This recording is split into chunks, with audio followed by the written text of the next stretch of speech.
Okay, I think we're holding on 22b. Chaf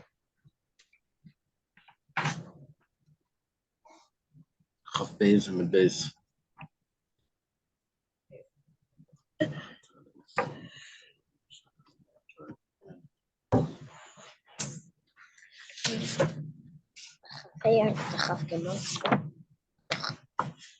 We're on Chaf Beis and Beis.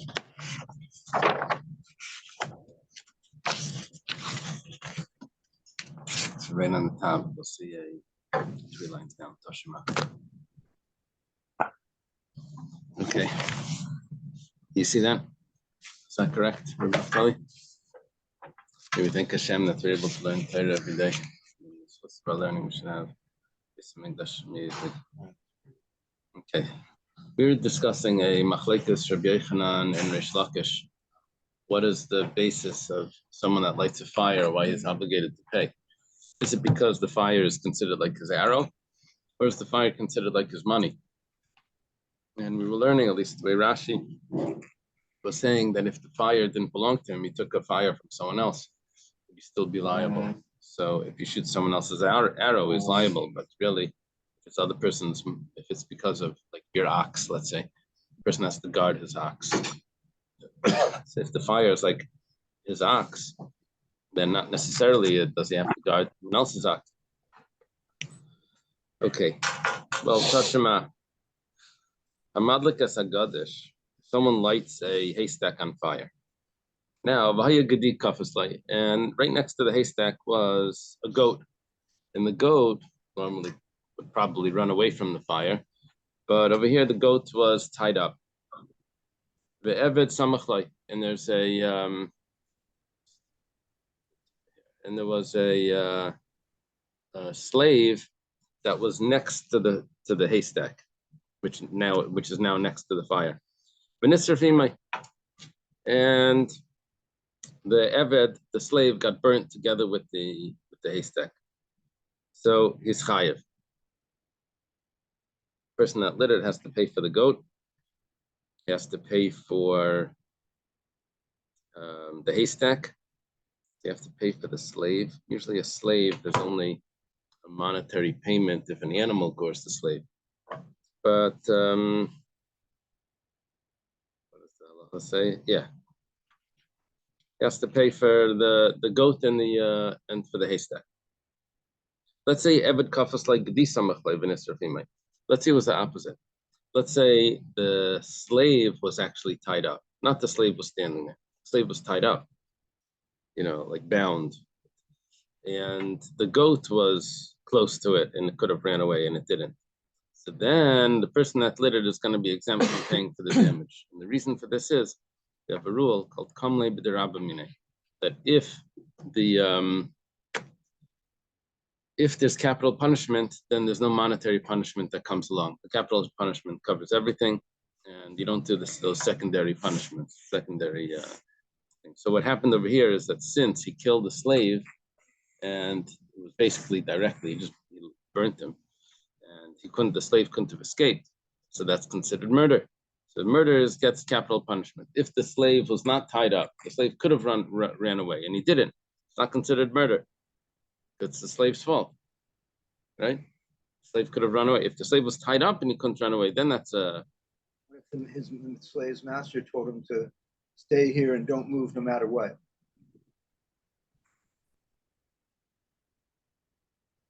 I don't know if that's considered tied up.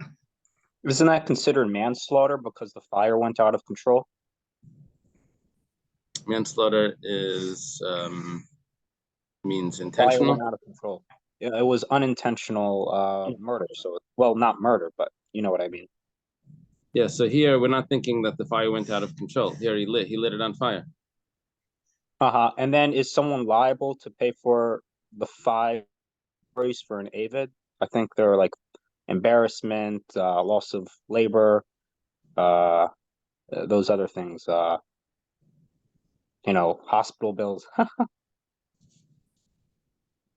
Etc. By damages, I think yes. But here it's death. So this is different. I see. we don't have a monetary like restitution for death unless it was an ox that killed a slave. Okay, so what we're seeing, sorry, yeah, sorry. So in this case, since the person gets a capital punishment for the slave, he doesn't have to pay for the haystack and for the Right, rope. doesn't have to pay for the other one. Right. Now, the Gemara says like this. If we say that when someone's he lights a fire, he's responsible, that's because, or that's comparable to him shooting an arrow. He lit the fire, he shot an arrow, it's the same type of thing, and that's why he's responsible. That's considered his action.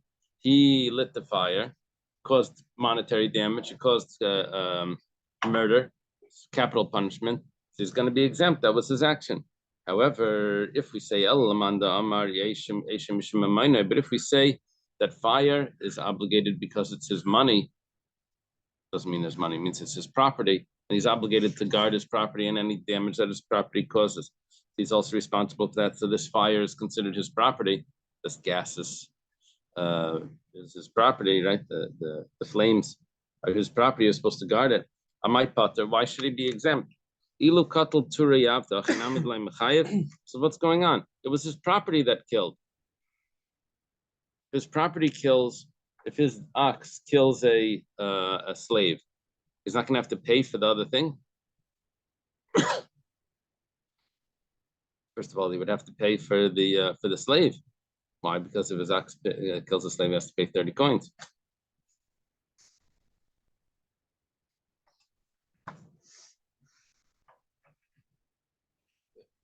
This scenario is direct, so that's why he will get a capital. No?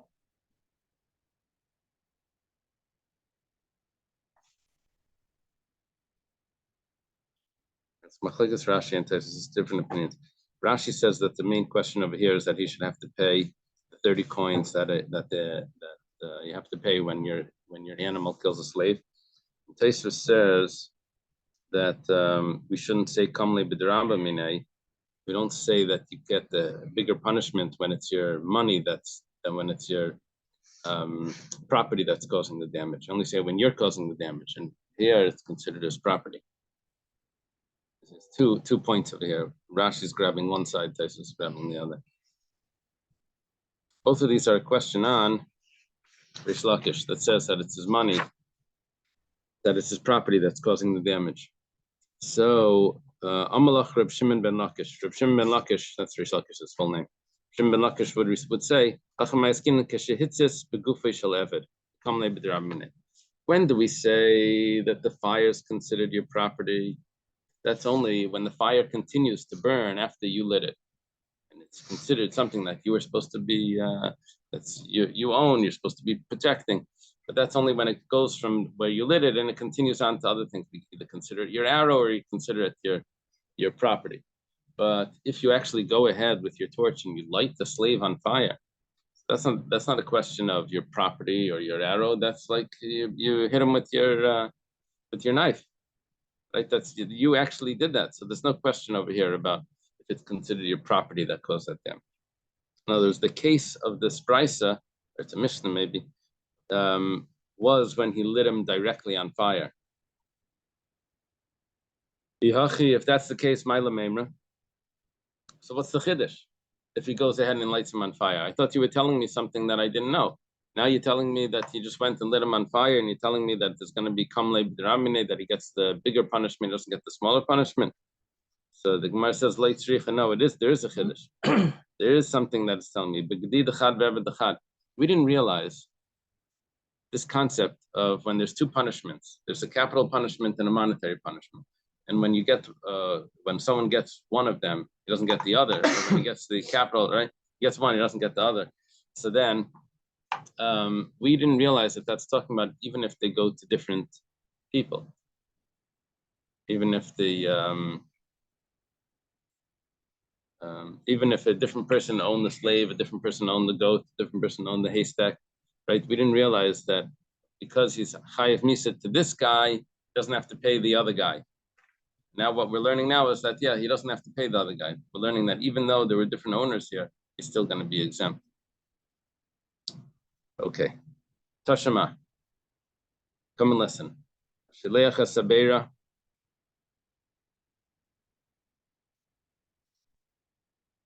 Sheleach Sabeira biad Chair Sheit V'Katan. If someone sends his fire, it means he gives over a torch or something to a deaf mute, an imbecile, or a child. He's exempt from payments for the damages. He's exempt from in this court, but he's obligated in the heavenly court. Now, what this means is that he didn't actually cause the damage; he was just irresponsible, and he didn't directly cause the damage. He indirectly caused the damage, and indirect damage is not liable in the court. So, if you say that it's because it's fire is normally responsible because it's considered as arrow, that's Rabbi Yechanan's view, chitza of the chereshu. So the reason why he would be exempt over here is because it wasn't him that shot the arrow; it was the deaf mute that shot the arrow. And who's going to pay for that? Well, not the owner, not the guy that had the torch. It's going to be the cheresh, and the cheresh is probably exempt. But if we say that the fire is considered his money, his property, let's say he gave his ox over to a deaf mute, imbecile, or a child, he would be responsible for that. So in other words, it's interesting. We have a difference in halacha between giving an ox to a child to watch, where the owner of the ox is chayav. If he gives a torch to a child to watch, he's going to be pater. We have a difference in halacha. Kamar is asking that if we hold that a torch is like his money, so then he should be chayav by both. Both of them are his property. In the case of this hawk, doesn't matter if it's Tom or Doesn't matter. Yeah.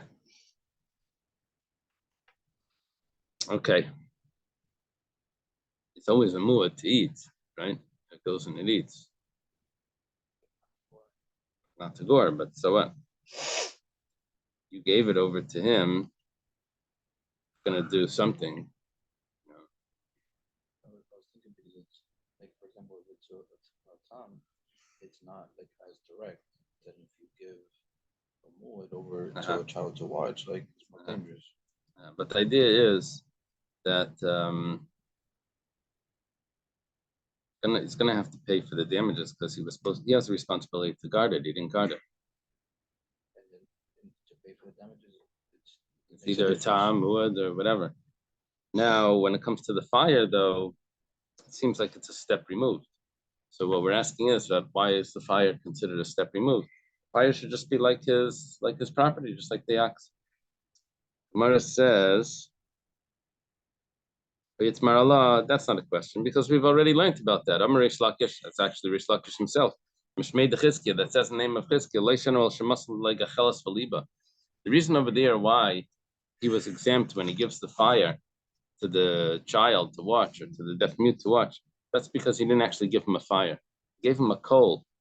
And he said, watch the coals, by the campsite. So watch the coals. I'm going back to check on the fishing. So meanwhile, he's the coal isn't a fire until you blow on it. So and then the child blew on he blew on. So it wasn't considered the original owner. It wasn't considered his doing. But if he gives him an actual torch with the flame, then he would be chayav. My time of bari azeka, because that's going to be an obvious damage, because the child doesn't even know that he can't put it down. The child's just going to put it down. It got too heavy. He puts the torch down. It's going to start a fire. So turns out that the halachas are quite similar between a fire and an animal, depending on what type of fire it was. Rabbi Yechanan says, "I feel shall have his pater." Even if he gives him a torch, he's going to be pater. Rashi points out that Rabbi Yechanan holds that a fire is considered an arrow. So when you give it to the child or to the deaf mute, then if the deaf mute causes a fire, he goes and puts it down somewhere and it starts a fire. So that's going to be his arrow, not your arrow. He says his pater kasavar, he holds tzavsa d'cherish kagarim. I know the fire is dangerous, but it's only the fire together with the deaf mute that caused that damage. The word tzavsa is similar to a what's it? A tongs. It's called a tzvas. Tzvas. It's a tongs. It means when you take two things together, you join together. So it's basically it's the combination of the deaf mute and the fire, the deaf mute handling the fire that causes the damage. Lay mechayev, he would only be chayev ad masale gavza silta v'shraga. He would only be chayev if he actually gave him chopped wood, twigs, and the candle, and then if he gave him all the fuel and everything like that, so then it would be the original owners. But otherwise, it was the cherish that decided to put it down on the wooden table or instead of on the ground or something that caused the fire. Amar Rava. Rava says, I have a pasuk and I have a brisa that support Rabbi Yochanan that the reason why a person is chayev for fire is because the fire is considered his arrow. What's the pasuk? Pasuk says the ksiv the fire goes out when it says a fire goes out, it means it goes out on its own. You lit it and it went on its own.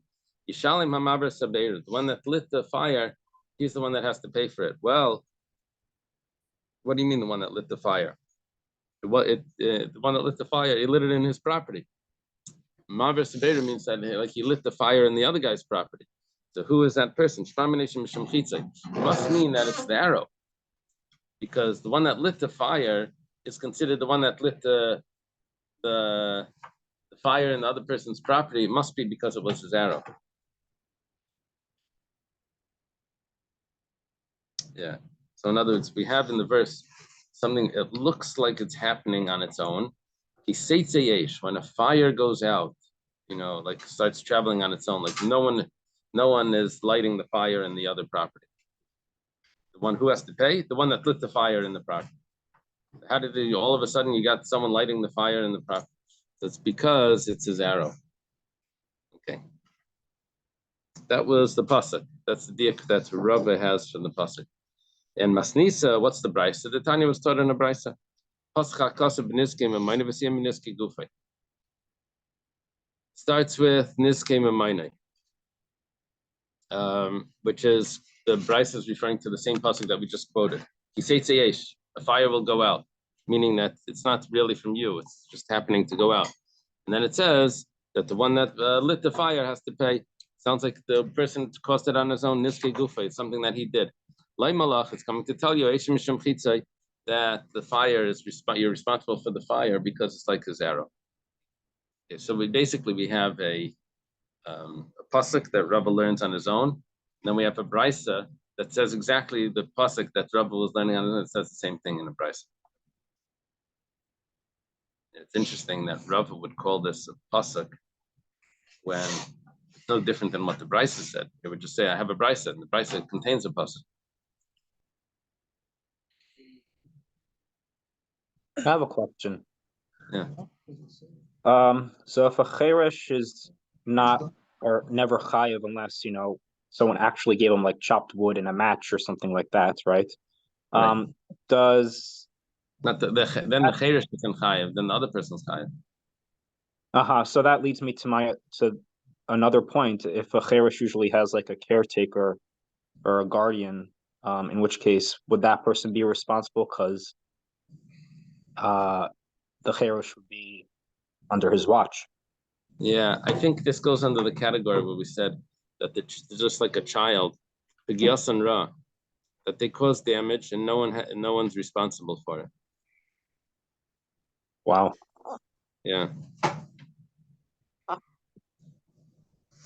Okay. Would parents be considered paid watchmen or Yeah, if a child breaks a window, something. I mean, I think today we would charge the they go to the father and say your kid broke my windows playing baseball, but I think officially in halacha I don't think he really can charge him. Wouldn't the difference be if bar mitzvah or not bar mitzvah? Yeah, well then it's not a child. Before bar mitzvah, the father has to pay. No, I don't think the father has to pay at all. The father after bar mitzvah for sure the father doesn't have to pay. Before the bar mitzvah he also doesn't have to. That's what it seems. Okay. Amar Rava. Rava says Kashale la Abaya. Isn't that interesting? Rava says that Abaya has a question. According to the opinion that says that the fire is because of a arrow, which is the opinion of Rabbi Yochanan. He says, I don't get it. There's a concept of taman. Taman means that if someone lights a fire, it burns a haystack. In the haystack was, other tools or whatever that was hidden inside that haystack. Well, he only has to pay for the haystack. He doesn't have to pay for anything that was concealed. That's a special halacha.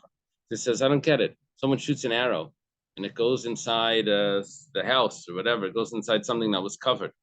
You don't think he's going to have to pay for it?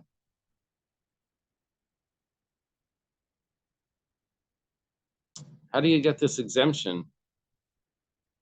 It's an interesting Rashi over here. First Rashi says, if someone shoots an arrow and it damages something that's taman, Yechayev, because it doesn't matter, even if you didn't see it. But Shaygik and Mezid, a person that shoots an arrow is obligated for everything. Someone shoots a gun and it goes through one wall, goes through another wall, goes through another wall, whatever, like the flimsy walls. Then someone on the other end gets hurt or whatever. Well, not death, because death would be, you would have to have known, it had to be intentional. But when it comes to damage, you would have to pay for all the damages that caused. It doesn't matter if it's on the other side of the wall and I couldn't see it. This is a special exemption for fire. He says if a fire is similar to the arrows, where do you get this exemption from? I think if it was death, it would be considered manslaughter because it was. Yeah, so but then we don't have a monetary payment, we don't have a death penalty. So you're right it's like in the middle. But Rashi has another interesting point. He says an arrow always goes into taman. It always penetrates something that was concealed. Every time an arrow goes, that's what it does. It penetrates. That's how it causes damage. But he says v'lei shamati, which sounds like that's not the main shot. Okay. So this is Abaya's question that Rav is telling us. And b'nichale, which means that he would answer it, Kagain, the case would be Shenafla Deleka Laisechatzer. What happened was a fire started in the certain courtyard. He lit the fire in a certain courtyard. Benafla Geder Shlemach Mastaleka. And what do you know? While they lit the fire, the wall that's in the courtyard just collapsed. Nothing to do with the fire, just collapsed. And then it goes and it damages in the neighbor's courtyard. The Hasam Kol Lechitza. Over there, it's not his arrow anymore. Why? Why is it not his arrow? Because when the way we explained this before, Reb Naftali, we were discussing with the Mukhi Yosef, that when you light a fire, all the potential damage is contained in that first moment when you lit it. And so everything that could happen, it's as if it did, and you become obligated for that striking the match. But over here, there was no potential damage because there was a wall that was surrounding the courtyard. It wasn't going to go. Then all of a sudden, just by crazy things happen, the wall collapsed. So now it's causing damage, but it's not his arrow. The arrow that wasn't part of this. The arrow was only what it could do at the time that you lit it. So that's why he's going to be exempt on the damage that it causes after the wall collapsed. He doesn't have to pay for that because that wasn't contained in the original potential damage that this fire would do. Gemara says, there's like a high wind, fire jumps over the wall anyway. Yeah, So the way it works with fire is that it depends. If it's a regular wind that you should have expected, so then you're responsible. The person's responsible. If it's an abnormal wind that you didn't expect, then that's abnormal. That you can't hold them responsible for things that wasn't expected. Now today, when they tell you on the news that there's a hurricane coming, so that could be could be a changes because today we have, a person's supposed to know that he has to take the things off his porch, when there's a hurricane coming. But in those days, they didn't have any warning. So an unexpected wind would be totally, people would not be responsible for that. So they harvest sugarcane by burning the field. Yeah. The wind has to be blowing a certain way. If it blows the other way, then West Palm Beach gets smoke. Uh-huh. If it blows the correct way, then it's okay. It doesn't bother anybody. How do they do that? How do they harvest the sugarcane? Before they harvest it, because there's a lot of green on it, they want to burn the green off. It's just cane. But to burn it off, it's hundreds of acres of burning fire, which could cause smoke. So do they put something on over it to burn it, or do they just light it and No, it they just spread the oil on the fields to get started, and then it carries it. And it doesn't destroy the cane itself? Right, because the cane doesn't burn. It's too loaded with liquid. juice. So it makes harvesting easy. But the catch there is it has to be harvested fast, otherwise it rots. So But when I get sometimes sugar cane, I didn't have to cut the side off. I could have just burnt it. Could have, but It's easy to cut it off. yeah, in the old days they cut it off by hand, but they're trying to save labor. They burn it and harvest it by machine. In the old days it was all by hand. But the trick is the wind sometimes reverses itself. It blows all the smoke into people's mansions in West Palm Beach. Wow. And then they sue because they sue the sugar company. That's what's going on now, actually. Wow. I'm looking for some phrase to describe what we've just learned. It seems like the Gemara is trying to say or saying that not every damage that you set in motion are you responsible for. It can be so indirect or so unexpected or so uncommon that your liability stops. Right. Is that right? Is that what it's saying here? Yeah. Yeah. Basically, that if someone did something that was safe when he started it, he lit the fire, everything was safe. Then all of a sudden, the protection collapsed. Nothing to do with it, so he won't be responsible for that. Now, what the Gemara is doing over here is the Gemara is looking for a way to get an exemption for Taman. Taman is when there's something concealed by a fire that you're exempt. So it came up with this example of where you would be exempt by a fire because the surrounding wall collapsed. The Gemara says, so why would you be chayav even for something that's open? You gave such a good example, but that example would exempt everything, whether it's concealed or not concealed. In the neighbor's property, it's not the wall it's not my fence that's making it concealed. It's concealed in that property because it was in a box or it was under the haystack. It was concealed for other reasons, not because of it's when you would go into that property and look down, you won't see it. So here you should be exempt not just from things that are concealed, but even things that are open. All the whole property is you should be exempt from, because that's not your responsibility. You used to have a wall. How'd the wall collapse? I don't know. Some an earthquake came, and an earthquake came. Something unexpected came and knocked the wall down.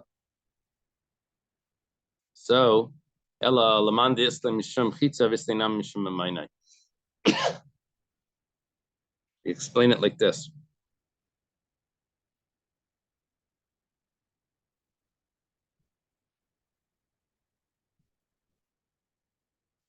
Explain it like this.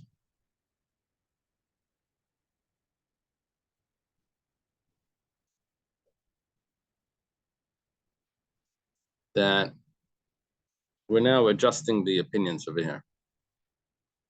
We said that Rabbi Yochanan holds that a person that lights a fire, it's as if he shot an arrow.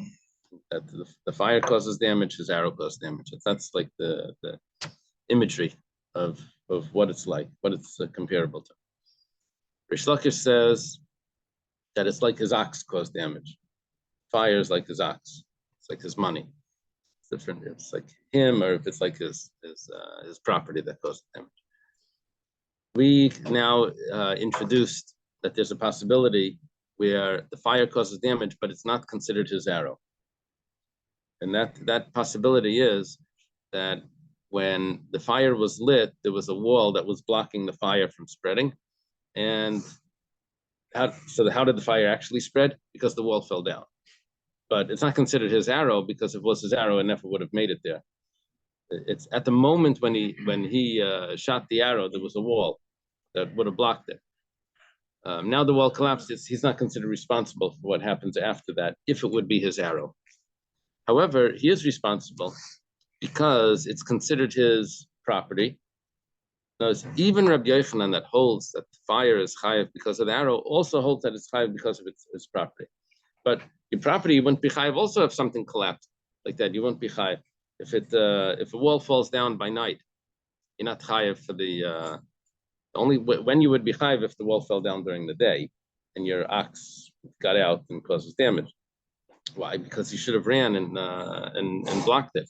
By night, you're not chayav if the wall falls down. So here the Gemara says that the reason why you would be chayav for things that are open in the fire is because it's his property. Because he should have been able to set up the fence and he didn't set it up. The reason why he's responsible now is because his property caused damage when he could have stopped it.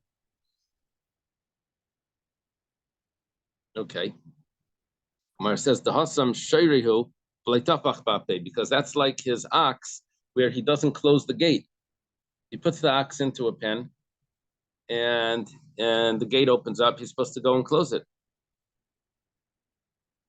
Supposed to make sure that it's closed. So here also he was supposed to, that's why he would be chayiv. Now the Gemara says, for some reason, the Gemara is not concerned about tamun if it's his money. Now, Tosfos over here says, the reason is we know when there's property, when your property causes damage, we know that there's different criteria. This one, you're only chayav in Rosh Hashanah. This one, you're only chayav in Rosh Hashanah. This one, you're chayav in this. This one, half prices.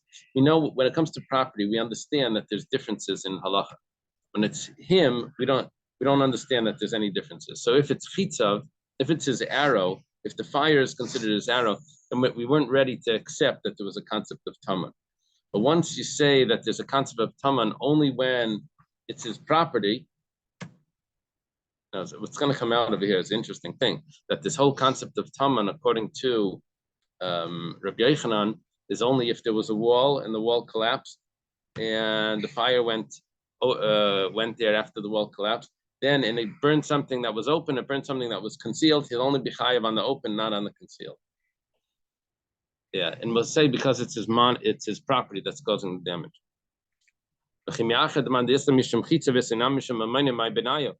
I don't get what's going on. You told me there's a machlekes here. You told me there's a machlekes for Rabbi Yochanan and Rish Lakish. And now, in conclusion, as we get to the end of the Gemara, we find out that Rabbi Yochanan holds a Rish Lakish. So how do you have a machlekes? Gemara says, yeah, he has a machlekes, but ikabenayo l'chayve bar bedvarim. The difference is that according to Rabbi Yochanan, you'd be chayav in 4. What do you have there? The rabbit since I was a kid. The chocolate. Be chayav for those 4 things that a person that causes damage is chayav for. If a person causes damage to his friend, he has to pay for nezek tsar sheves ripoy. We're dropping baishas over here. Baishas is only when it's intentional. He has to pay for the damage, for the pain, for the loss of work, and for the doctor bills. He doesn't have to pay for embarrassment. Embarrassment is only something that a person is responsible to pay for if he intends to do it. Over here, he didn't intend to embarrass someone when he lit the fire. Okay. So according to Rabbi Yochanan, he would yes be chayav for these things if there was a person that was damaged by the fire. According to Rish Lakish, he won't. Here we have a new Gemara. It says al charara mishalim. we're talking about the piece of cake that the dog took from the oven, from the coals. He goes to another property, to probably a haystack. He eats the cake, and the coal that was on the bottom of the cake starts the haystack on fire.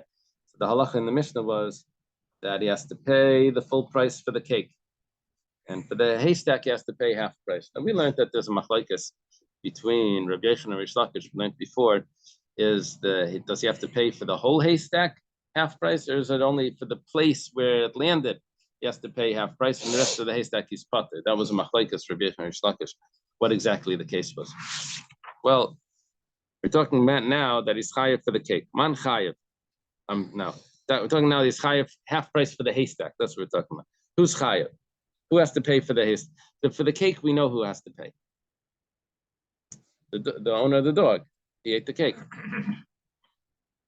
Person has to guard his animals, and the dog ate the cake, so he has to pay for it. Balakelev, we said, but who has to pay for the haystack? Now there were two possibilities here. There's the dog that took the coal from the oven to the haystack, and there's the owner of the coal. So we say Balakelev. It's not the owner of the coal, it's the dog.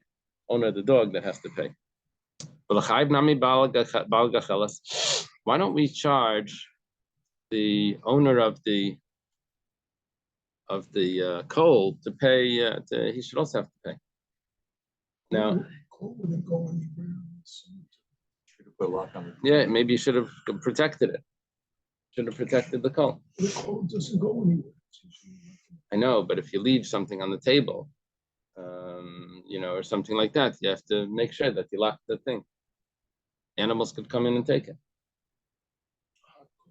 Well, it's attached to the cake. The Gemara answers, we're talking about where he protected the coal. If he protected it, then how'd the dog get in? The dog digs underneath the wall and climbed in, and there's no protection for that. And this is Amar of Mari Breder of Kana Zoisimeres.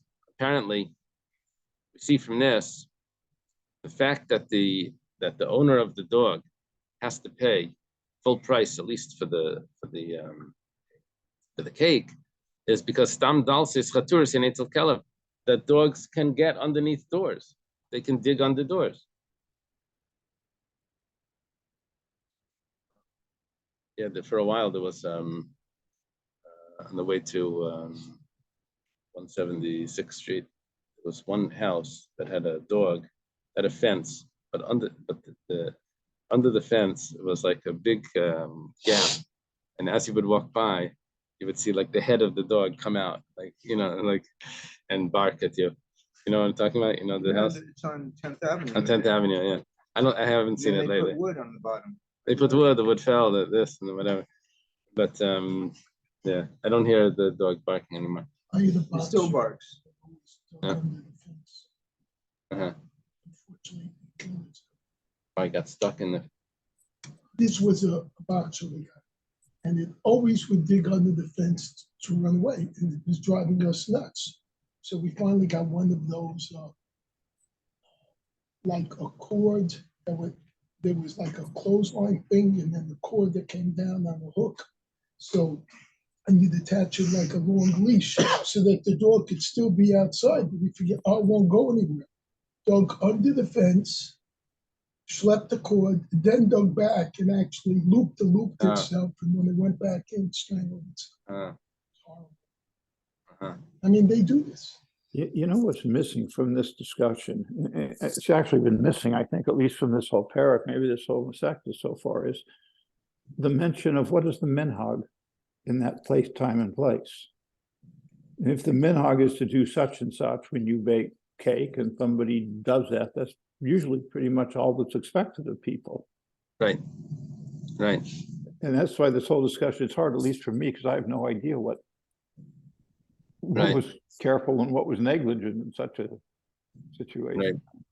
Right. I think that concept of the minhag, I think, is going to be directly related to what's considered proper guarding. Right, exactly. So then, what's considered proper guarding, we're going to get it in later parak. So that's going to come in, like how strong the doors need to be and that type of thing. What to do with fire is also going to come up. Yeah. Okay, so here, who is this? Rav Mari Breder of Kana tells us that the reason why is if it would be not a regular thing for dogs to dig under a fence, then we would say that he would only have to pay half price for the cake, because that would be a shinoi. But the fact that we make him pay full price, that means that it's a regular thing for dogs to dig. Now the Gemara asks, where exactly did it eat the cake? Let's say it took the cake and it went to a haystack somewhere outside the property of the owner. 1 second. I thought you said the whole last 2 chapters we were mentioning that when you chayav for shein, for if an animal consumes food, only in the property of the victim, only in the property of the damagee. Now you're telling me that if it takes it outside, he's going to have to pay for that as well. But that's not the original property. Baleka, it's not the original owner's property. So it's like he ate it at the haystack of the owner of the cake. So in that same property that he went into, that the dog got into, over there he takes the cake from the oven and he goes to that owner's haystack and he eats it over there. Gemara says, 1 second. Tifshait, let us conclude from this the pipara. Now, how does it eat the cake? It eats the cake in its mouth.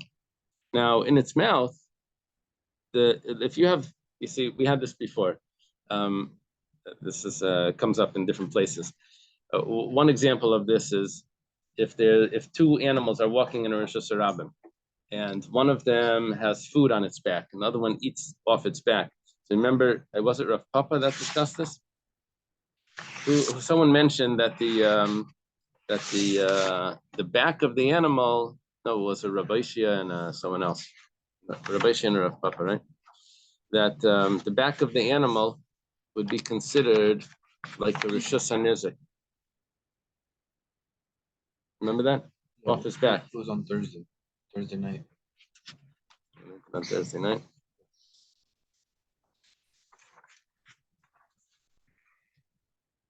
It was Rabbi Shia and someone else.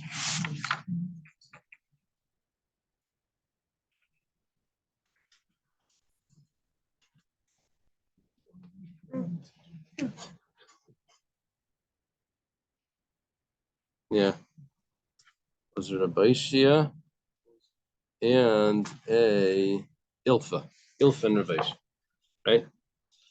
Okay, now there's another Gemara which talks about if someone is shopping and he goes into the shop and he has bags, and the shopkeeper puts the produce that he wants to buy into the bags of the purchaser.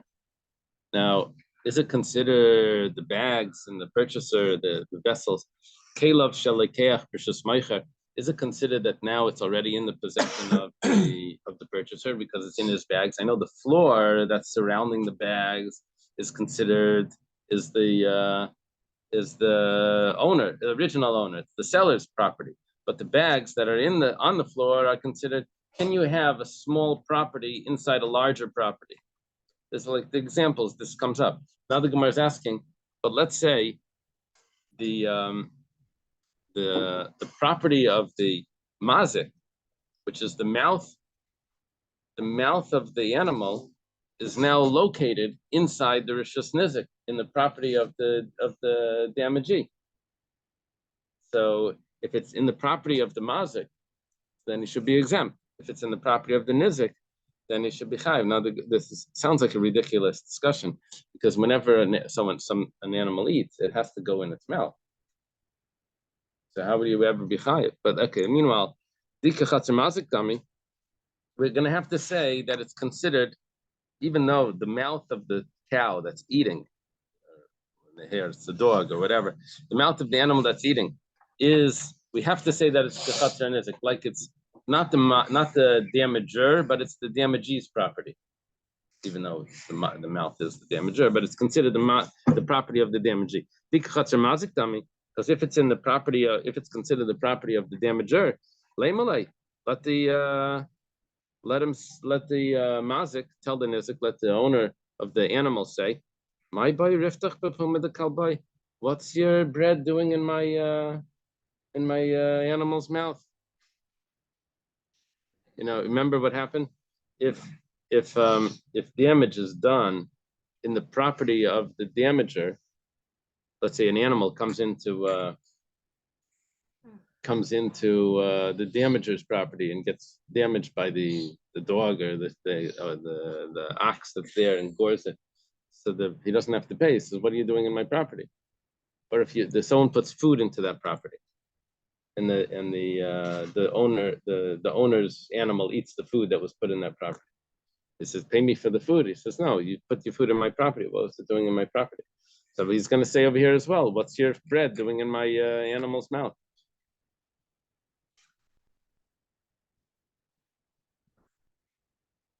There's only one way the bread could go into the Right.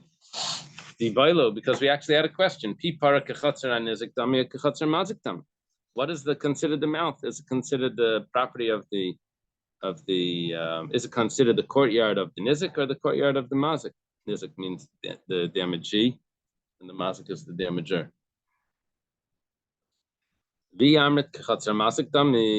Here's the obvious question. If you say it's considered like the damager,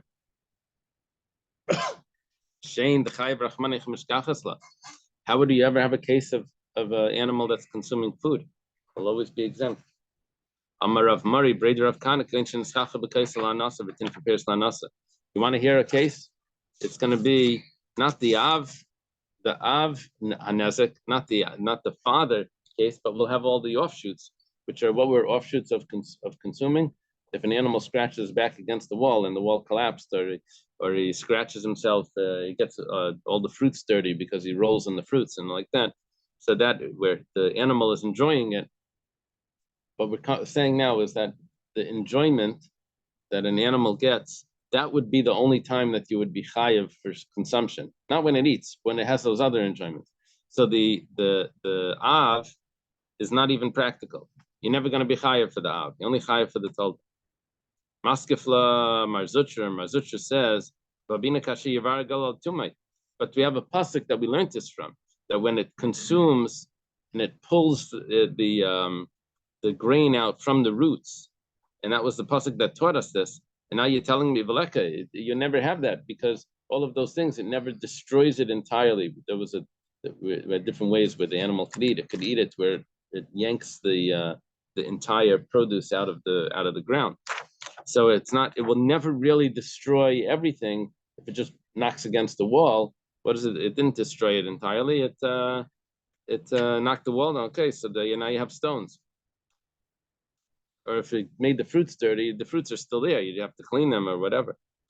Well, Ravina says that's not a problem. Ravina Amar the Shaf Tzalmi. We're talking about that on the wall.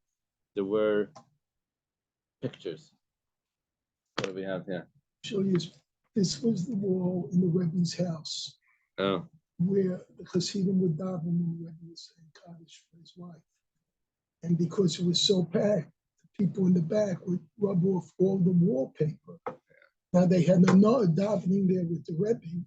Were they responsible for destroying the wallpaper? Yeah, Dr. Stein's question. When there's a public that causes damage because they walk on the floor and it starts to or if they rub against the wall and the wallpaper rubs up, are they responsible as a public? Well, were they invited in? Yeah, they were invited in. Now that's expected usage. To destroy your wall. But every time you use a knife, you use a spoon, it gets a little bit less, a little bit less, a little bit less every time. I mean, it's not noticeable until after 100,000 times. You say, hey, whatever. Just playing the devil's advocate, you only need a minion for Uh-huh. the minion. Right. There's obviously with so many people there, filled up the room. So But they were still allowed to be there. Yeah. So, Rovam Hadras Amelech. yeah, it's better the more Very people. good answer. Very good. What do you say? He said that when the more people, is more glory for the king. So we're talking over here where it was entirely destroyed because there was a picture there that got rubbed off, like the wallpaper. Ravashi Amr de Pasi Psui.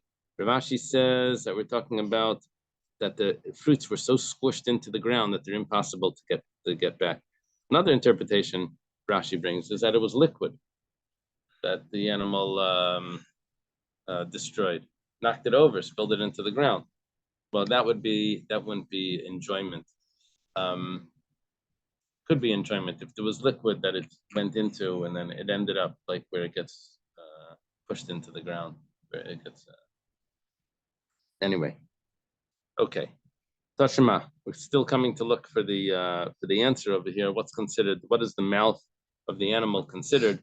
Is it considered the damage, the property of the damager, or is it considered the property of the damagee? Someone torments, incites a dog to go bite someone. Or Shisabayas a nachash, or someone that does the same thing to a snake. It says pater. He's exempt. Because he didn't do the damage. He just caused the damage. And it's an indirect cause. Right? Does this dog belong to that person that enticed you? No. But even if not, it's not necessarily the responsible like that. Well, he would be responsible because it's his dog, not because he enticed it. Yeah, I remember and as a kid that we had the book in the house about Louis Pasteur. It was like this kid's book, and it was this. The story was where this boy was like provoking this dog, and then his mother calls him in for dinner, and he runs in, but he forgets to close the gate, and the dog bites him, and then he talks about rabies and penicillin or whatever. That was like the way they introduced Louis Pasteur. But anyway, so he enticed or incited the dog or the snake against me. He's exam. Mam pater, who is pater? Meshasa pater, v'chayev balakelab. But the one that enticed him, incited him, is pater. But the balakelab, the owner of the dog, is going to be chayev. Now, why is the owner of the dog chayev? He really didn't do anything. I guess he's chayev because it's his dog. He should have watched it. If we say that the mouth of the dog is considered the property of the mazik, it's considered like in the damager's property. Let the owner of the dog say, "My what is your hand doing in my dog's mouth?" The aim of pater af mishas. It must be that they're both pater. He doesn't have to pay either. It could be, we could say, he used the front teeth. What are they called? Incisors. Incisors? Canine? No, canine teeth. Maybe It's incisors. Oh, incisors of the canine. Some of the front teeth, but he put them out of his mouth and scratched them. It wasn't in his mouth. We're saying that if it would be in his mouth, he'd be pater. It's just the damage was not that he ate it. We've dropped eating, according to this possibility. It's just scratching because he put the teeth out. And what are fangs? Fangs, the Fangs of the canine. Tashima kishich bayes anachash. If he causes the snake, like in his hand, he takes the snake and he puts it onto someone else, causes the snake to bite someone. Rabbi Yehuda Mechayev. Rabbi Yehuda says that's considered chiyav misa. That's a death penalty. That's capital punishment. The snake bit this guy and killed him, and this guy had the snake in his hand. He put it straight up to the guy, and it's like they injected him with a shot of poison. So, but Chacham and Chacham say he's exempt. Amar Rabacha Bar Yaakov. Rabacha Bar Yaakov explains this. Kashetim Tzilaim L'Div Rabbi Yehuda. If you want, I mean, if you're able to say, according to Rabbi Yehuda, Eres Nachash Ben Shina V'Oimed. The reason why Rabbi Yehuda says that this is considered murder is because it's involuntary for the snake to give the poison or not give the poison. That's not up to the snake. Once you put the snake there, it automatically, every bite of the snake, the poison comes out. That's according to Rabbi Yehuda. And according to Chacham, it's probably voluntary. But lefikach makish b'sayif, it's as if he hit him with the sword. V'nachash pater, the owner of the snake is going to be pater. No, I'm sorry, not the owner of the snake. I think it means we don't have to kill the snake.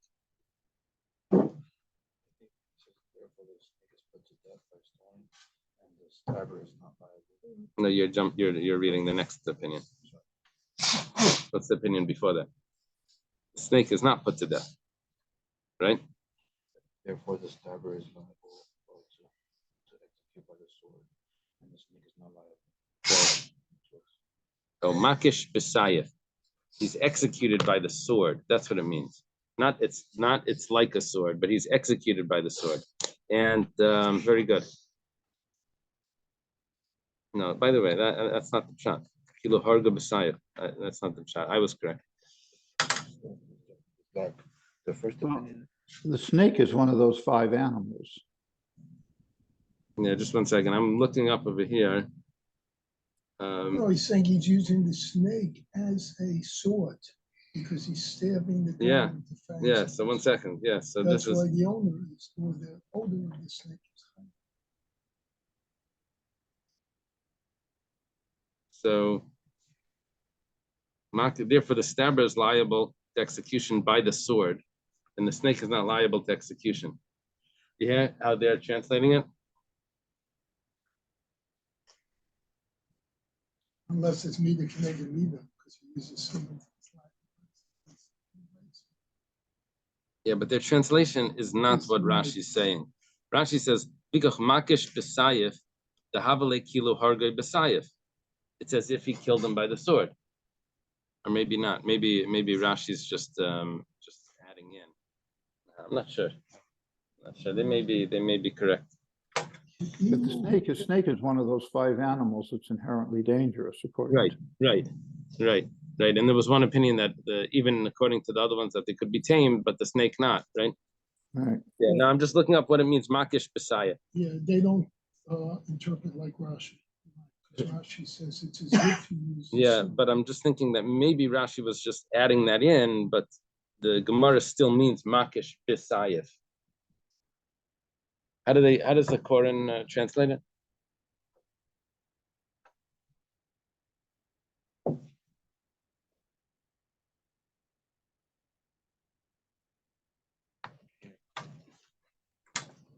Present but 2 fangs. The person handling the snake is liable, similar to one who strikes a victim with a sword. They do it. They're learning Rashi differently than the art school. Yeah. Okay. Done anything. Snake hasn't done anything. The snake is innocent. Then it says, and according to this. However, according to the sages, the poison of the snake. It's interesting that 2 ways of reading that. Yeah. Just goes to tell you that every translation is a commentary. There's no can't get away from that. That's why you have to be careful when you read non-Jewish translations of. There's always commentary in translation. What's weird is how in the second one, Rashi does an about face because he gives a comparison to a shore. From the Pasuk Ashur Yisrael, that the shore is responsible for goring. But in the first interpretation, the snake wasn't responsible. Yeah, so 1 second. According to the sages, Eres Nafesh Me'atzim Meki, that the poison of the snake is voluntary. It's up to the snake if he wants to do it. So therefore, Nachash B'skila, the snake has to be stoned. You see that? I think Art Scroll is right. Because the last Gemara said makish b'sayif and nachash b'skila.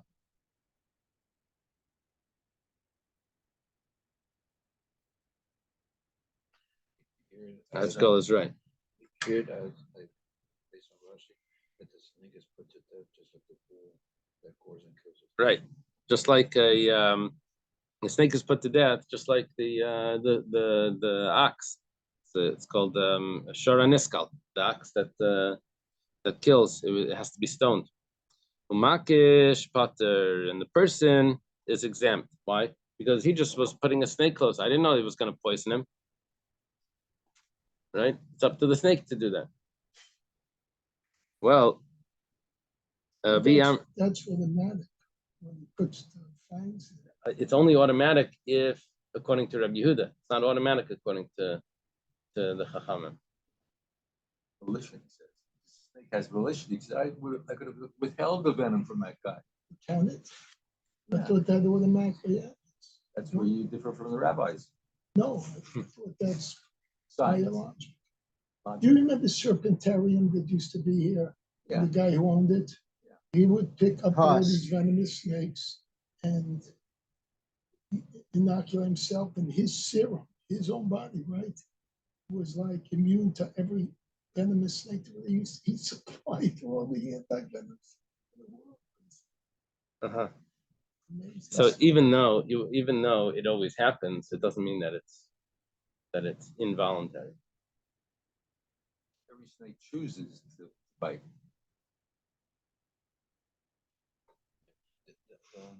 Every snake chooses to bite. Yeah. But here's the case where the guy's holding the snake by the neck and he's sticking the fangs. Yeah, in. that What snake choice chose to bite. That's what No, he the- chose to release the venom. Yeah, chose to release. Yeah. So, I gotta Even though look- it always I happens, gotta look that even though up it always sometime. happens, doesn't mean that it's involuntary. but the venom always comes out because I've seen that's how they make Yeah, the antidotes. that's what I'm They saying. get the snake by the head. They get a jar with like a Yeah. cover, and then they Yeah. put the fangs in, and you see how the venom just drips It's into it. it's automatic. Well, it happens every time. I mean, Yeah. it's automatic. So what's the Rabbis- difference? The difference is, look, I have my students in the class. They talk every time they're not supposed to. Is it voluntary or involuntary? It's automatic. It's automatic. Yeah. I don't know You if follow? that answer will hold up in court. Okay. So So reflex action then. The notion we have, the scientists of today, okay, that's a reflex. right. The rabbis are saying, no, they're No. responsible for it. Yeah. Okay, so the Yamrit Pipar, that's all of this is not our point. Our main point is Yamrit Pipar Chatzar Masik Dami. If you want to say that the mouth of the ox is considered the damager's property, lay malay, why should the snake? Who's going to be saying this? The snake's master. Snake's master. My boy Yadcha bepuma dechivai. Why do we have to kill the snake? You put your mouth into you put your hand into the snake's mouth. It says leaning katola layamrinan. When it comes to killing the snake, we don't say that. That we only say that regarding payment. When it comes to the snake killed a man. We don't say that. Okay, so therefore we're going to exempt the snake. That's only regarding payments. In other words, it needs to be in the damage needs to be done in the property of the victim, not in the property of the perpetrator. So when that happens, when it is in the property of the perpetrator, we'll still kill the ox or kill the. So the Gemara now says, "We're not tamer. Where do you know this? Tanya, we have a brayso. Someone enters into the courtyard of a balabayas, someone else's courtyard without permission. And he gets gored by the ox of the balabayas. The ox gets put to death, and the owners don't have to pay. Now, why not? For my time, why don't the owners have to pay? There's a concept called kaifer. When an ox kills a person, you have to pay for the value of the person. My time, what's the reason? Darmalei, Bershusi, my boy. What were you doing in my property? We don't have to pay. And my boy, it's Bershusis. Why do we kill the ox? We should say you shouldn't have been in the property. Elin Katala. Rather, when it comes to killing the ox, we don't say that. Okay, that's a proof. I know easy debate Tarbu. There was these goats that belonged to this family of Tarbu, and Avimafsudul Rabbi Yosef, they were coming and eating things from Rabbi Yosef's property. Amalei Abaya, Rabbi Yosef says to his student Abaya, tell the owners to keep them locked up. They shouldn't be roaming around like this. Amalei Azel, Amalei Amai Azel, he says, why should I go? That you should put up a fence around your property. Who's responsible? Is it the victim's responsibility to make sure he doesn't get victimized, or is it the damager's responsibility to make sure he doesn't cause damage? So if you're going to say that everyone needs to put up a fence, so then when would we ever be chayiv? The animals would never be able to get in. It says when they dug under, inami dinafa good balayla, or if the fence fell down at night. Okay, anyway, that's not a claim.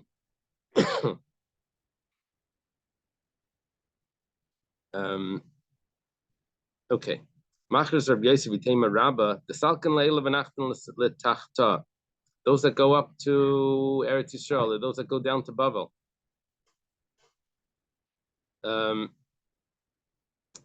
You should know this halacha. Hani izi de shuke de mafsi. Those goats that are in the marketplace that cause damage. We warn the owners 2 or 3 times. If the owners listen to lock them up, then good. If they don't lock them up, we say, Tiv amaschata bekabel zuzach. We say sit by the butcher's thing and collect the money for the meat of your animal. Basically, they slaughter the animal and they say, if you want the money for it, go wait over there for people buying meat, and you'll get your money for it. Without the guy's permission, they'll slaughter the animal. The goat. And then they'll tell the guy, if you want your money, go wait by the butcher shop, and the butcher would do the slaughtering, but there were private animals that would be brought in, and then the butcher would take a fee, and the owner would get some of the. Don't bother us with your animal eating around. Yeah, we've taken care of it.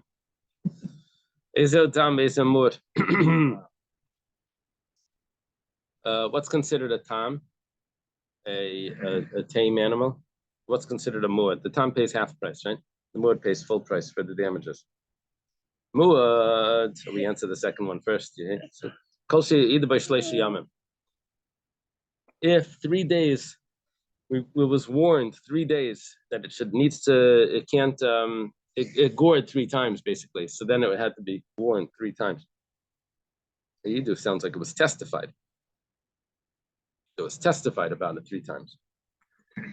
The time and it becomes a tame animal after 3 days go by and it doesn't gore anymore. It does that sometimes. Yeah.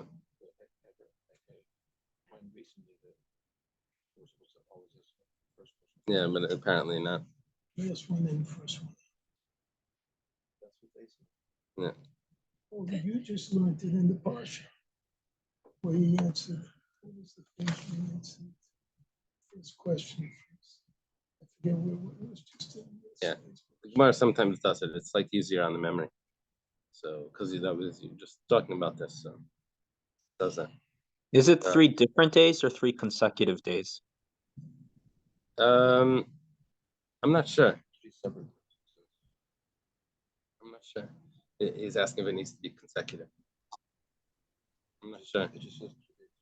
Well, if it's, I think I've read that if it's all on one day, it could be. All on one day is different. It's having a bad day. It doesn't mean it's. Right. All on one day we're about to see.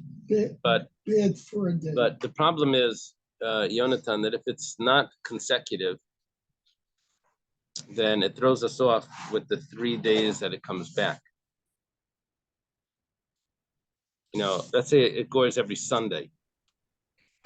So then, every Sunday, Monday, Tuesday, what would be the 3 days that would take it off?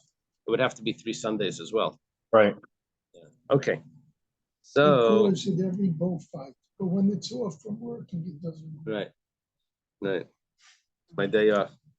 Rab Meir, that's the opinion. This is the opinion of Rabbi Yehuda. 3 days to become a mud, 3 days to go out.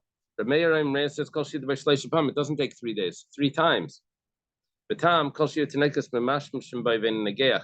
the kids are playing with it and it doesn't gore the kids, so then it's considered off. So because according to Rab Meir, you don't have a time for it. It could be 3 times.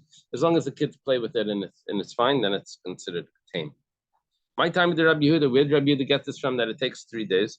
Abaya says, Tmal Chad. We're quoting the verse that says that it gored yesterday. Mitzmal is another yesterday, but that means like 2 days ago. And Shilshem would be 3 days ago. It's Tlasa, it's the third one. And then the owners don't watch it. That's the fourth one where it's going to have to pay full price on the fourth one. According to this opinion, the third time is still half price.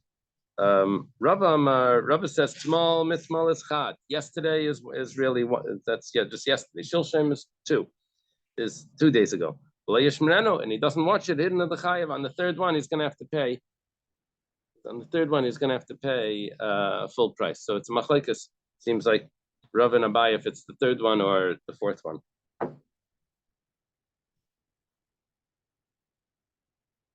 Okay. Reb Meir, my time. What's the reason for Reb Meir that says that it doesn't take 3 days? It does 3 times. The Tanya was taught in the Brayso. Reb Meir, richik negiches of chayav, kiriv negiches of lekolshkein.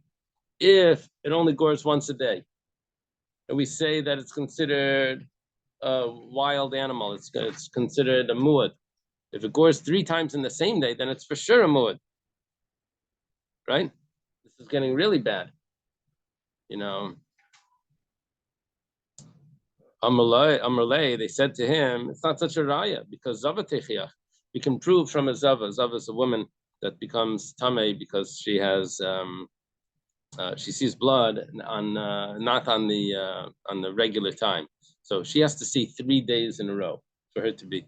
So it's only if it's 3 separate days, 3 consecutive days, that she sees that she'll be tamei. But if she sees 3 times on the same day, she's not tamei. It's not tummy as a Zava Gedola. She's tummy for 1 day. But they said that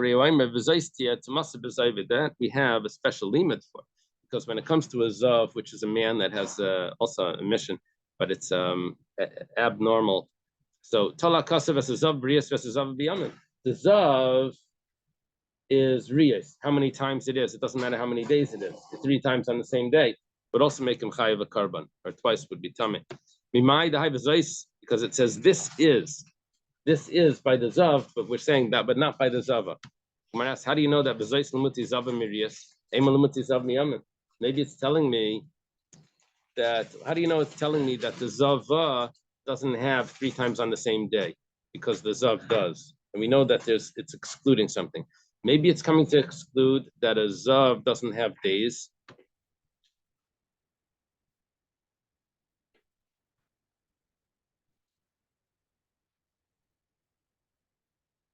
Amakra, the pasuk says, we have a comparison, the male to female. Just like the woman, she sees in 3 days, she's tummy. Also, if a man sees in 3 days, he's going to be tummy. The Gemara says, why don't you make a comparison the other way? A woman to the man, just as the man, if he sees 3 times in the same day, is tummy af nekeva b'rias. Also, if a woman sees 3 times in the same day, she should be tamei. Amiyat Rachman of V'zais says you can't do that. I have an exclusion. It says V'zais. The woman needs to be different. The woman needs to be 3 days, not 3 times in the same day. Mari Isa, so it says what makes you choose this one and not that one. No, it's what made you choose. Basically, we have an inclusion and an exclusion. The inclusion was that the man, if he sees in three days, he's tamei. And the exclusion was the woman, if she sees 3 times on the same day, she's not tamei. How do you know to do it like that? Maybe you should do it the opposite. Maybe you should say the woman, if she sees 3 times on the same day, she is tamei. And if the man, if he sees 3 times on 3 different days, he's not tamei. How do you know I know there's an inclusion, exclusion. How do you know which one to do? The Gemara says, it's logical. We're talking about sightings. of this tuma, so that would be excluding other sightings.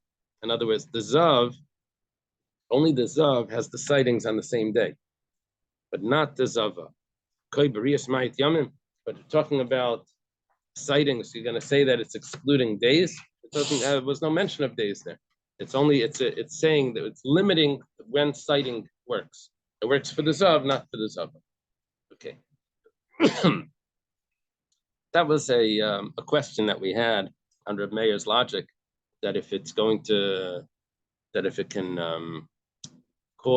if it can become a muad in 3 separate days, for sure it could be muad in 1 day. We had a question on that. We answered it up that that's from a pasuk.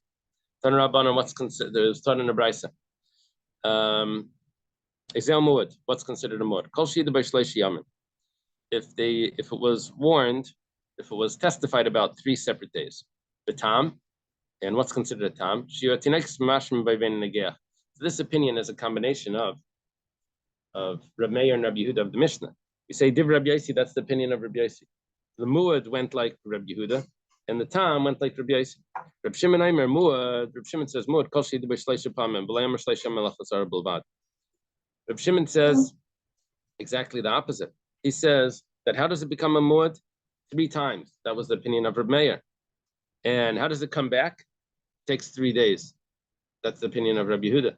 So Reb Shimon takes exactly the flip of Reb Yosi. I have Reb Yehuda and Reb Meir are quite consistent. Reb Yehuda says 3 days in, 3 days out. Reb Meir says even 3 times on the same day, and then if children play with it. Comes along Reb Yosi, and he says 3 days to become a muad. That was Reb Yehuda's view on half of it. But to get out of a muad, I would say that it's just if the children play with it. It doesn't take 3 days. That was Reb Meir, second half. And Reb Shimon does exactly the reverse. So the Gemara now says, What did Rabbi Akiva really say? Yeah, we're just missing Rabbi Lazar here from all the students. Amar Rav Nachman, Amar Rav Ada Barava, halacha Reb Yehuda b'muad, Reb Yosi Maidelei, halacha Reb Meir b'tam, Reb Yosi Maidelei. Rav Nachman says the name of Rav Ada Barava. Rav Ada Barava was later. He says that it must be like Rav Nachman by Yitzchak or something.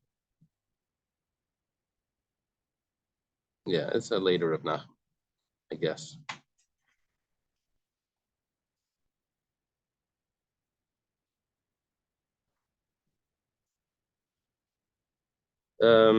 He says that we're going to pass on like Rabbi Yehuda when it comes to becoming a muad because Rabbi Yosi agrees. We're going to pass on like Rabbi Meir when it becomes a tam because Rabbi Yosi agrees. Amalei Rav Rav Nachman of Lemar Alachik Rabbi Meir b'muad Reb Shimon Maidelei Alachik Rabbi Yehuda b'tam Reb Shimon Maidelei. Why don't you go the other way? Why don't you say exactly the opposite? Because Reb Shimon agrees over there. Basically, what it sounds like he was saying is that I have 2 against 1. I have Rabbi Meir and Rabbi Yehuda, and I have I have Reb Meir and Reb Yosi. I have Reb Yehuda and Reb Yosi. And so he said, why don't you do it the other way? Why don't you say Reb Meir and Reb Shimon and Reb Yehuda and Reb Shimon? So Reb Nachman responds, Amalei Anak Reb Yosi Svirli, the Reb Yosi Nimuki Imai. The halach is always like Reb Yosi. He has the logic is always with him. Ibaylo. Here's the question. Shleishi Yamim Diktani. When it taught about 3 days, Liyude Tura or Liyude Gavra? What do you mean? 3. What needs to happen on the 3 days? Do you need to testify about the ox on 3 separate days, or do you need to testify to the man, even if the ox gored all on the same day?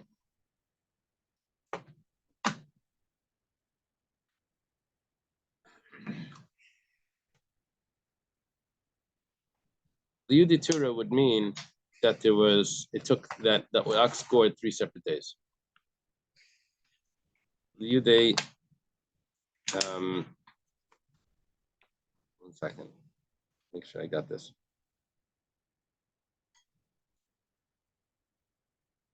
The ox scored on 3 separate days.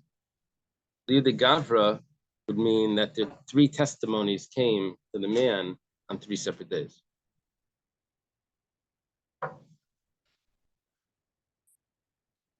My nafkamina, what's the difference between them?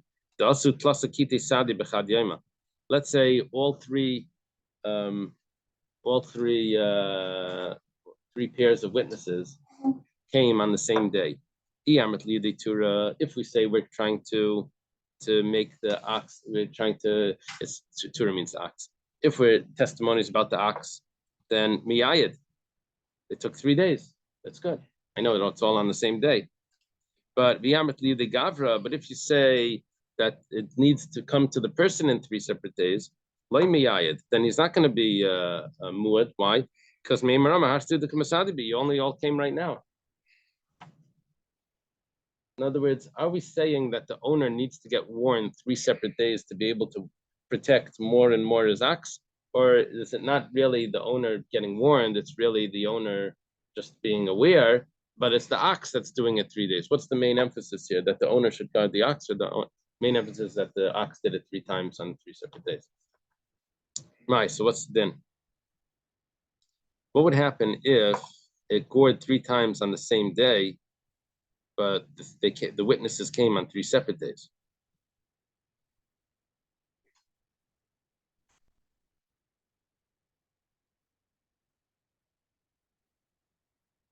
According to the Yudei Gavra. If it came on 3 separate, but the owner was warned 3 separate days, sounds like it would be good. Sounds like it would be good. Mai, what's it then? Tashima, come and listen. So, an ox doesn't come amud unless it was testified in front of the owner, in front of Besdin. Either by b'fnei Besdin or b'fnei bailim. Let's say it was testified in front of Besdin, in front of the owners. Of shlei b'fnei bailim, but not in front of the owners. B'fnei bailim, shlei b'fnei Besdin, in front of the owners, but not in front of the court. Ein anas amud actually either by b'fnei Besdin, b'fnei bailim. It doesn't come amud. Either shnayim b'rishayna, shnayim b'shniya, shnayim b'shlishis. Let's say 2 witnesses came for the first time in court. 2 witnesses came for the second time. 2 witnesses came for the third one. So all different witnesses. Those are 3 testimonies. But they're all considered one if we want to say that they were all false witnesses and you were with us. How could you say that you were with us? Remember the halacha Edom Zayman? Zayman is if the witnesses were not there, other witnesses come and say, how could you testify about that? You weren't even there. You were with us some other place. Then they have to pay what they intended to cause the harm. So over here, you're going to need 6 people to be with these other 2 witnesses, the 4th set of witnesses that show up and say, how could you 6 have been there? If we want them to pay the extra 50% of the last scoring. All right. Let's say the first one was false because they were Edom Zayman. So you only have 2 left. What does it mean, who pater? The Zayman, he doesn't have to pay. And they also don't have to pay. The Edom Zayman for the last half. Because it's not considered a muad. Let's say the second group is now Zayman. He doesn't have to pay for the damage. And they don't have to pay for what they wanted to cause on the last half because it's not full Edom Zayman yet, because they only got rid of 1. You'll see when you see the next case, it's going to be a little clearer. Let's say the third one also turns into Zayman, Kulan Chayavim, then they all have to pay for the last 50% of the last damage because all of them together wanted to make it into a muad. Now there was a real Edom Zayman. Okay. If the idea over here is that it's 3 separate days for the ox that gored, and when are these witnesses coming? It doesn't matter if they came on the same day or if they came on different days. That doesn't matter. The main thing is that the ox gored 3 separate days. So Shapir, then we can understand this case. Why? Because all the witnesses came on the same day, and we're going to say that they're all in this together. But if it takes 3 separate days for the testimony against the master, against the owner of the ox, let the first group say, did we know that this was going to turn into a muad? We had no clue that this was going to be a muad. We just wanted him to pay for this one damage. You're telling me that what I had intention was that I was going to turn this ox into a muad, and then he was going to have to pay the last 50% of the last scoring. I was never talking about that. I only knew that it scored once. If they all showed up on the same day, then we would say that there's all a conspiracy, and each one knew what the other one was doing. They're all standing there in court together. But if it takes 3 days, then how do you know the first one knew what was going to go on Monday, and then they knew what was going to happen on Tuesday? Ravashi says, I said this in front of Rav Kana, and if you say the other way, it doesn't really work. It says that it could all be on the same day. I saw the court was busy. I didn't know it was talking about this guy's ox. We only came to make him pay half price. We didn't know anything that there were 3 other people there, 2 other people that were going to cause us to turn into a mud. The Gemara answered, the Kamaramzi Ramuz, they know, you see them winking to each other. We knew, don't tell me that you weren't involved in this. You were sending text messages the whole time to each other. You kept hearing zzz, zzz. Okay. What if you had question? What if you had an ox or 3 people sort of at the same time? Like, in other words, how do you define an incident? Like if it's within 1 day or 3 separate days, does that make it muad if an ox scored 3 people like in a row back to back? Every day. Yeah. The question is, let's say the ox scores on 3 separate days, but then the three sets of witnesses all show up on the same day in court. Sunday, Monday, Tuesday, it scores. Wednesday, there's 3 sets of witnesses in court telling the guy that now his ox is just became a muad without him having been warned at all. Does that work? Or does it need to be that they need to come? One witness comes on Sunday, says, by the way, your ox scored today. He says, oh, I'll have to watch it. Comes again on Tuesday, says, oh, I'll have to watch it. Comes on Monday, comes on Tuesday. So then we would say that's liyude gavra. It has to come separate days, so the person should be warned. Or we say liyude tura, that no, it's doesn't matter about him being warned. It has what happened with the ox. Yeah, that's the question here.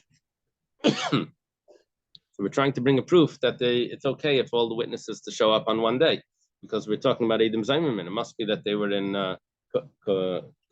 cahoots. Ravashi Amar Kishabor Tzufim. Ravashi says they came one after the other, and that's going to be enough. They definitely know about each other. Ravina Amar Makir and Balashar Makir Nasashar.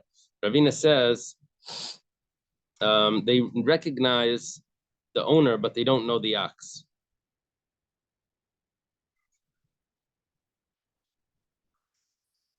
Now, if you don't know the ox, then you can't really make a collection.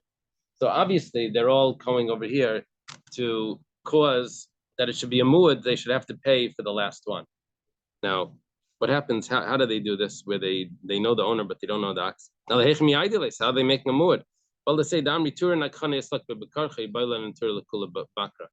we know that you have a wild ox in your pen. You should be watching your whole flock. Yeah, you have to watch all of them.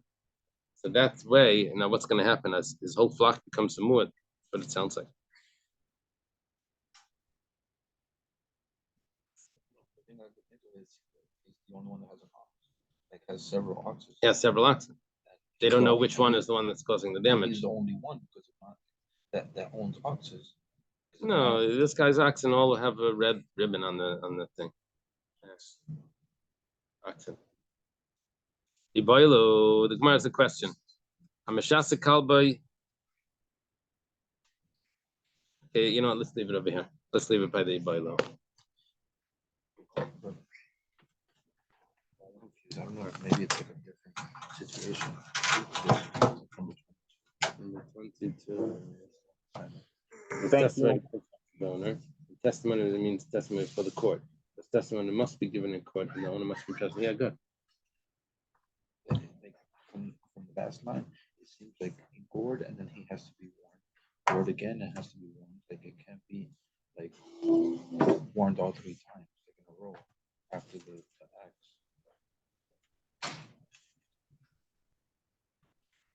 That's one position.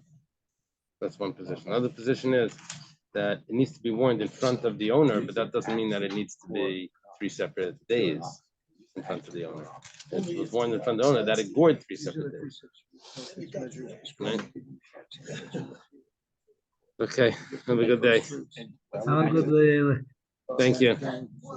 Thank you. Okay.